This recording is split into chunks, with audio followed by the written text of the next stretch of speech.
For those of you watching our YouTube channel, I want to thank you for joining me on the Perry Stone YouTube channel. We are in many months of a series of me taping on location throughout the Holy Land. And for those of you that enjoy nuggets, you enjoy seeing things that are very historic, things that prove the Bible, things that prove prophecy, places where prophecy is being fulfilled, you don't want to miss this series. Now, we're at something called Tel Dan. When you hear like Tel Dan, it doesn't mean to tell as to speak. It is a word used for a mound or a hill where a city was built in the ancient time. It's called a tell.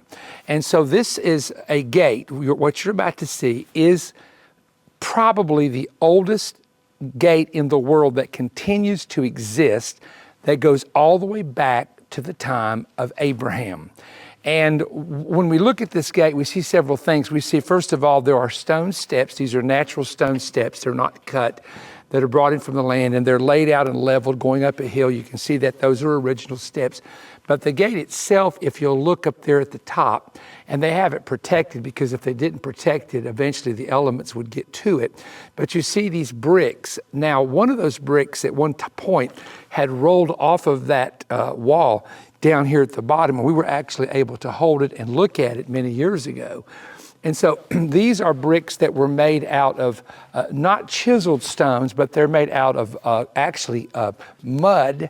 And you have straw mixed in with it and certain elements mixed in with it. You can have little rocks mixed in with it, little pebbles. And they would put that mud in molds, and they would bake that. And that's how those bricks have been able to exist for centuries. And again, this gate existed in the time of Abraham. Now, we do know that when the kings of the land of Shinar came into the Holy Land, and they went to the Dead Sea area toward the areas of Sodom and Gomorrah and those 5 cities that are mentioned in the book of Genesis. The scripture says that Abraham's nephew Lot and his family were taken captive by the 5 kings. And the scripture tells us that Abraham took his trained servants, and if my memory serves me correct, it's about 318 trained servants.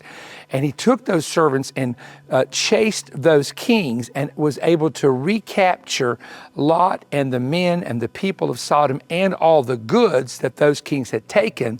And later in the book of Genesis, you can read where Abraham met Melchizedek, the first king and priest of the Most High God, and brought the people of Sodom and the goods of Sodom, and there he paid the tithe or the 10th to the first king and priest of the Most High God, Melchizedek. And this was this gate would have been, in all likelihood, from what we've been told, this is the gate that would have been in existence all the way back in that time frame.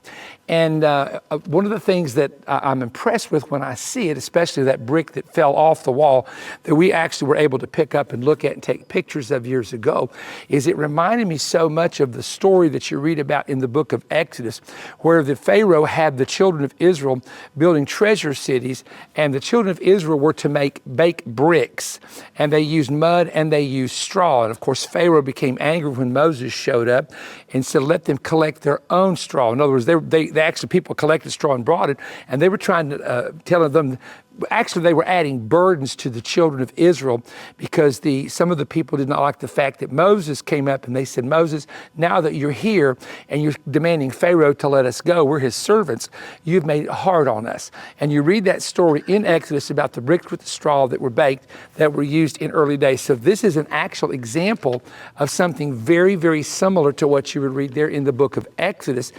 concerning how that they took and made mud bricks in the very earliest of time. Of course, the city of Jericho, which is called the Tell of Jericho, has the stones that were there that you can see today. But we also found one time some of the big bricks of Jericho that were made with the straw. And you see little bits of gravel that's mixed in with the mud and so on. But we've actually held one of those as well. So what is exciting about being at a place like this is you can go to the scripture and you can read about Abraham coming all the way to Dan. And this is called Tel Dan. It was a city back in Abraham's time. You can see a gate that goes back to that time. You can see the mud bricks. You can read about the bricks in Exodus. You can read about, or actually see historically where those even existed back in that time. So this is, ladies and gentlemen, the oldest gate on the planet that still is in existence. Now, there may be others that are excavated through time, but in the Holy Land, this is known as the oldest gate that exists in the Holy Land. And it's a wonderful thing to realize Abraham, our father, was actually in this area and very possibly walked the steps that you're looking at here at this gate. Well, thank you for joining me. We're going to keep teaching from the Holy Land nuggets and special things that you're going to be interested in, including some prophetic updates. So be sure to subscribe to the channel, give it a thumbs up, hit that bell for a notification, and keep watching. We want to share something with you. This is Perry Stone. I am so excited to be able to present to you and your family two of the most exciting audio teachings that I have done in many years. Will Jesus Return by 2033, and the special teaching, The Soon Closing Out of the Church Age. Now, I want to talk for a moment and tell you that I'm not predicting the return of Christ in 2033, but I am saying to you that it is the most pivotal transitional date that we have encountered in our lifetime and in modern history. And I'm going to show you why that 2033 is the most important prophetic date in the prophetic cycle. And we're going to talk about God's calendar and God's timing and the events surrounding where we are going in the distant future. I also want to present to you a very special teaching, the soon closing out of the church age. The church age is also known as the dispensation of the grace of God, and it will eventually come to a conclusion with Christ's return. Then the wrath of God is going to be globally released in what is called the Great Tribulation. Now, on this 2 audio CD series, you will discover details on how, why, and when this major prophetic transition will occur. Man, this is a very powerful message. It is filled with fascinating new insight, and it provides keys to understanding soon coming events. Now, you can now get both of these audio CD messages. There are 4 CDs, 4 hours of teaching for your love gift of $30 or more. We really need your help to keep Manifest on the air.